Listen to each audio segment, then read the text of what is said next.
how to install WordPress on your cPanel.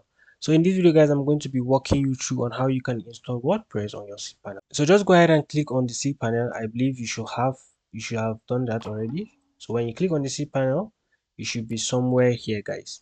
You should be somewhere here where you see tools. Depending on the hosting you're using, I'm using InMotion. So depending on the hosting you're using, you should be somewhere here.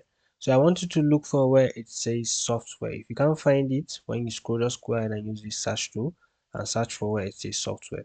Here's I want to go ahead and just scroll down. So let's scroll down and look for where it says software. As you can see, guys, the software is here.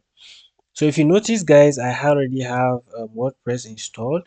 But for the sake of this video, I'm going to be showing you step by step on how you can install WordPress on your cPanel. So let's just go ahead and click on where it says Receptacles app installs. So just go ahead and click on that. For your case, you might not see that. You can just look for where it says app install on the software.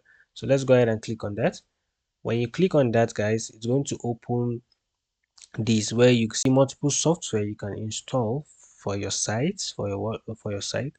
So for our case, we are looking for WordPress. So let's go ahead and click on where it says install. So when you click on install, it's going to take you to a place where you're going to be selecting the directory of the domain you want to use, the protocol, the domain, and the directory. For my multiple domain linked to this cPanel, so you just go ahead and select. If that's the same case for you, just go ahead and select the right URL you want to install the WordPress to.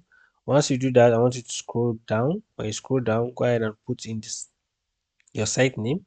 So go ahead and input your site name. Once you do that, I want you to input the description of your site. If you want to enable multi-site, you can go ahead and do that.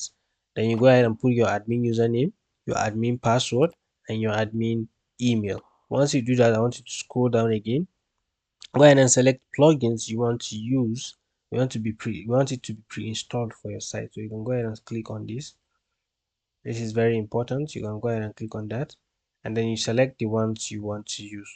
So when you're done selecting, you can go ahead and select the language you want to use for your site, and you want to scroll down and click on where it says install. So guys, for my case, I don't really need this on my site, so I won't be installing. So once you click install, come back to your cPanel dashboard. Let's go back to our cPanel dashboard. When you're on your cPanel dashboard, I want to just scroll down and look for where it says software. As you can see, guys, you can just go ahead and find it here. Once you do that, guys, you're going to be finding your WordPress here on the software section. So I hope this video is helpful. If this video is helpful, don't forget to click the like and subscribe button to support the channel. See you on the next one.